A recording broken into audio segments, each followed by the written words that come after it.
Well, it was 3 o'clock in the morning when I first woke up. It's nearly 4 now. Um, there was something outside there knocking over all my little propane canisters that I didn't put away last night. So, anyway, um, I don't know what it was. I tried to look, but I couldn't see anything. Um, it's quite bright out right now because we have a super moon, apparently. Yes, a super crime fighting moon, Rocky. Hey, I don't know what you can see in the screen here. Rocky's laying on my chest, purring. There we go. Okay, there we go.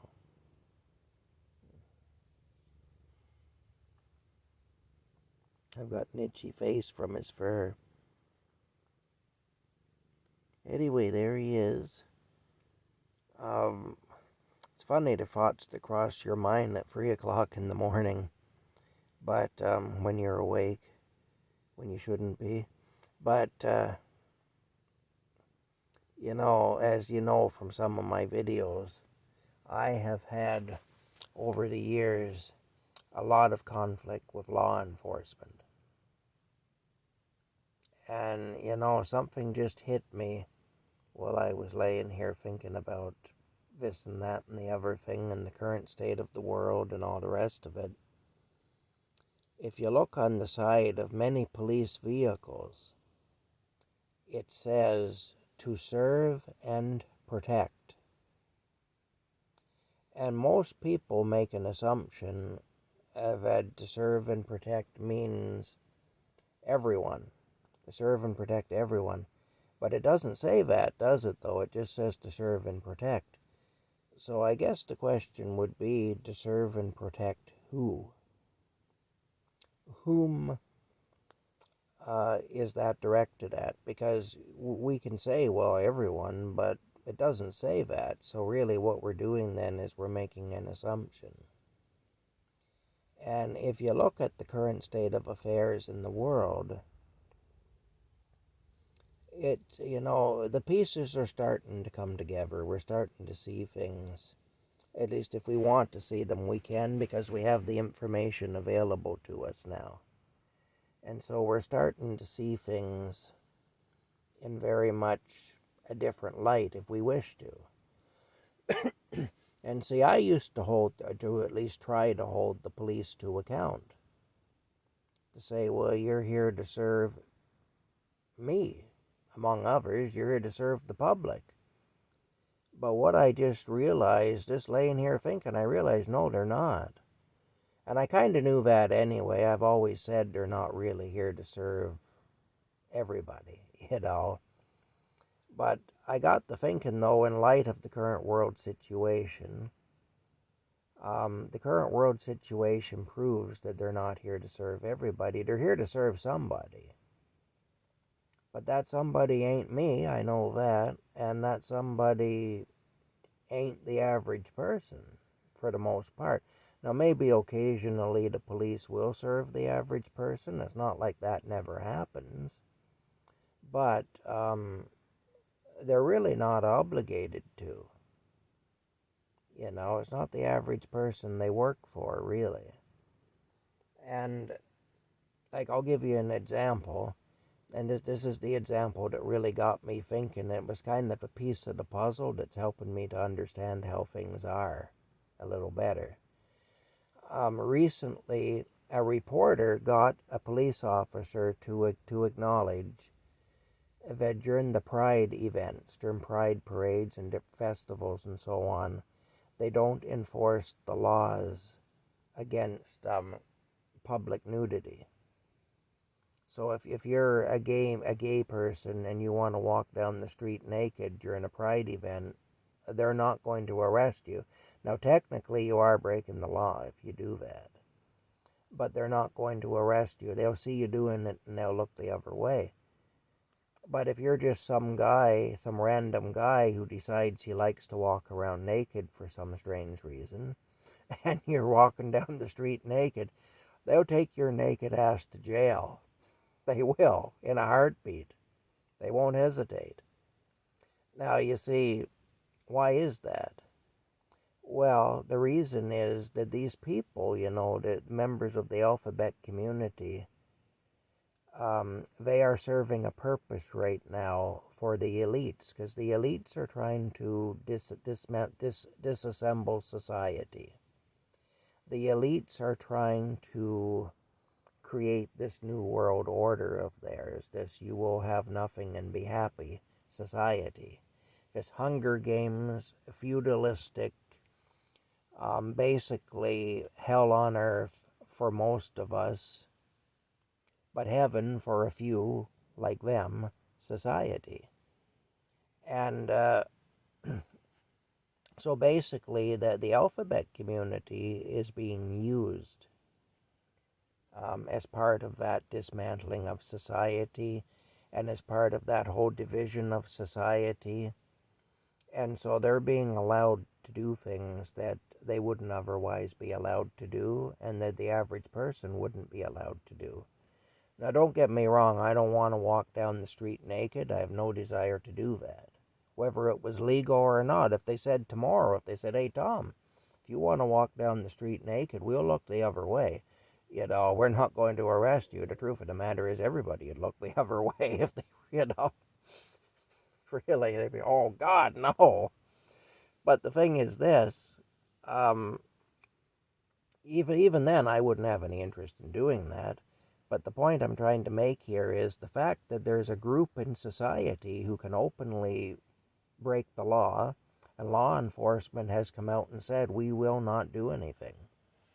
These people are allowed to do that, even though it is illegal. What that tells me is those people are, I think for the most part unwittingly, being used to promote a certain agenda. They're being used as part of the dismantling of society, basically.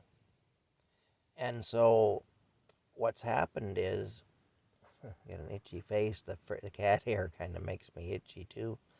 But what's happening is, and then it's the same thing. When I would drive old cars, I'd drive a car that I'd paid a few $100s for. And I'd keep it in good shape. I mean, I'd maintain it. The brakes and the steering and everything like that would be fine. It'd just be old. It would be an old body style or whatever, where it would stand out as not being a modern car. But it'd be perfectly fine to drive it. It'd be perfectly safe according to the rules of physics. It'd be no more dangerous to drive that car than it would be to drive any other car. Look at the tail going there. But the thing is though, I used to be persecuted for that. They used to give me a terrible hard time. And the reason they did that is because I wasn't paying the bank hundreds of dollars every month for the privilege of driving a car. And to their way of thinking, I was robbing the bank. I was defrauding the bank of money that they were owed. It was like, if you're going to drive a car, then you owe the bank. And you're not paying the bank, and therefore you shouldn't be driving a car. So see, they were looking out for the interest of the bankers. They were protecting the interest of the bank. And they were actually in many cases, they were committing criminal offenses against me by doing it. Because they were doing criminal things in their pursuit of forcing me to either stop driving or sign on the dotted line to pay the bank every month for the privilege of driving. If I had agreed to do that, if I had said, well, I'll just go down to the bank and I'll get a loan and I'll buy what in those days would maybe a $15,000 car, and I'll pay, $250 or whatever a month to have that car. This is back, I'm talking in the 80s and 90s. They'd have left me alone. Well, because then they would have left me alone because I would be then doing what the bankers want me to do. Now, there was nothing illegal about driving an old car. I wasn't committing any crime just by driving an old car. But they treated me as if I was a criminal because I did that. And see, now if you look at it, if you speak out against any of this alphabet community stuff, if you say you don't like it in the schools or you don't like this or that or the other thing about it, they're now making it a criminal offense. They're saying that's a hate crime. I can tell you I don't hate those people. In fact, I think they're being used to a large degree, and a lot of them don't realize they're being used. Some of them do, but a lot of them don't, and it's too bad. I'm sure there are a lot of very well-meaning people in that community, but the bottom line is they are being used. Now, of course, from a biblical point of view, we could get into all that. I'm not going to get into that tonight. But, also from a biblical point of view, they are sinners, like I say, but we're all sinners. None of us is any better than the other as far as that goes. So, but the bottom line is that particular group of sinners is being used in a way to dismantle society as part of the whole Build Back Better program and so on. And again, Build Back Better. Well, build back better for whom? To serve and protect. To serve and protect whom? Build back better. Build back better for whom? None of this is for the poor and the middle class. In fact, it's to work against the poor and the middle class. It's to work against us in favor of a very small group of people who are at the top of the whole thing.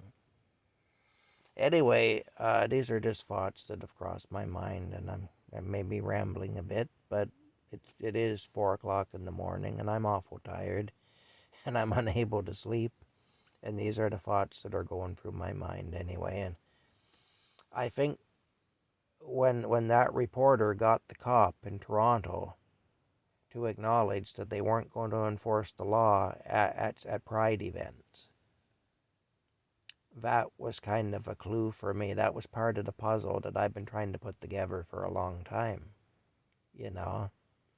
These people in the alphabet community are being used to further an agenda, and therefore the police are under instructions to leave them alone. There may be police officers who disagree with it, but in the end, they're going to follow orders from their superiors because that's the job. That's what they have to do. And there may be others who think that it's great and don't disagree with it, but then those people those cops are probably brainwashed like a lot of people are. But the bottom line is this: whether it's going after some guy driving an old car that that's paid for and that he owns outright and therefore isn't paying the bank and trying to protect the interest of the bank by doing so, or whether it's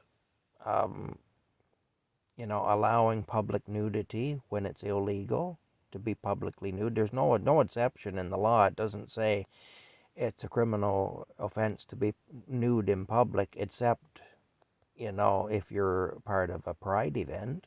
So, but yet that's how they're treating it. But again, we can see how that's all part of a bigger agenda being promoted by the people they are here to serve and protect. The people who they're actually, who they're actually hired to serve and protect. Like I say, those people ain't us